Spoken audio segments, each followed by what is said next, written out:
दिनै UPPL जोंनि हान्जानि 8थि गायसननाय सान आरो बे सानाव आङो जोंनि गायसनजेननाय आफादगिरि UG ब्रह्म बिथांनो आङो गोसो गोरबोनिफ्राय साबायखर बावदों।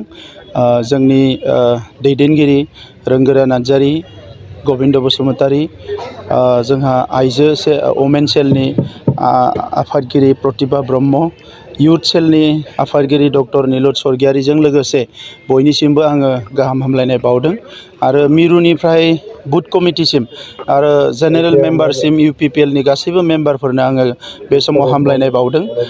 मोनसे दुंदुं हाव थासारियाव बै समाव UG ब्रह्म बिथाङा मोनसे निति आदर्शनि गेजेरजों बिथाङा UPPL हान्जाखौ गायसनदोंमोन आरो थांनाय समाव गोबां जेंना फैदोंब्लाबो गोबां मोगा मोगि जानांदोंब्लाबो बिथाङा फासयनाय गैयाजासे बे हान्जाखौ मोनसे रिजनेल पार्टि हिसाबै इस्टाब्लिश खालामबाय आरो दिनै बे हान्जानिफ्राय जोङो सरकार सालायनो मोनदों।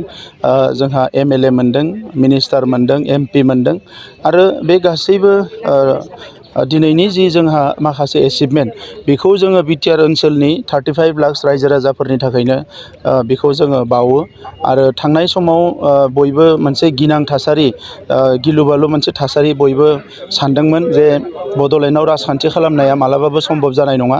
बेवहाय अरायसम जोङो माने गियै गियै संसार जानांगोन एबा खामानि मावनांगोन। नाथाय दिनै लासैनो UPPL नि सरकार फैनायनि उनाव बड'लेण्ड ओनसोलाव बर'आबो गुबुन हारियाबो रावबो गिनांगौनि थासारि गैया, जोबोद मोजां मोनसे थासारि फैबाय। जुदिअबा माखासे दुथां साननाय सुबुंफ्रा दाबो एखमबा थासारिखौ गाज्रि खालामनो सानो, नाथाय बेबायदि थासारि दायो गैला आरो बेजों लोगोसे बयबो रैखाथि गोनां मोनसे जिउ बयबो मोननो हादों आरो बिनिखायनो नैबे समाव दायो जे बयबो सोलोंथाइनि फारसे, गेलेनायनि फारसे, गुबुन गुबुन आयदायाव दावगालांनो थाखाय मोनसे मोजां मोनसे सुजुग मोनदों। दा बेनो जोंनि गुबै थांखिमोन। दा फैबाय थानाय समाव आं सानदों UPPL हान्जाया आरोबाव जोंनि लाइमोनफोरनि थाखाय, आइजोफोरनि थाखाय, आबादारिफोरनि थाखाय, धोरोमारि आफादफोरनि थाखाय, गासैबो थाखोनि सुबुंनि थाखाय आरोबाव मोजांनिफ्राय मोजां खामानिफोरखौ जों मावलांनो हागोन, आं बेखौ मिजिं थिदों। दा बेनिखायनो BTR ओनसोलनि रायजो राजाखौबो आं दिनै गोसो गोरबोनिफ्राय साबायखर बावदों जे बिथांमोना बयबो UPPL हान्जानि सायाव गावनि फोथायनायखौ लाखिदों आरो बिथांमोननि अनसायनायखौ आरो मोजां मोननायखौ UPPL हान्जानि फारसे बिथांमोना दिन्थिदों। दा बिथांमोननि जि अनसायनाय आरो बिथांमोननि जि फोथायनाय बेखौ UPPL हान्जाया मालाबाबो जोङो इगनर खालामनाय नङा आरो फैबाय थानाय समाव बेखौनो लानानै जोङो गोख्रोंनिफ्राय गोख्रों दावगालांगोन आरो BTR ओनसोलनि गासैबो माहारि, गासैबो धोरोम आरो जोंनि माहारिनि गासैबो रायजो राजाफोरनि जेंनाफोरखौ बोस्रांनाय आरो जौगानायनि थाखाय जों हाबा मावलांबाय थागोन।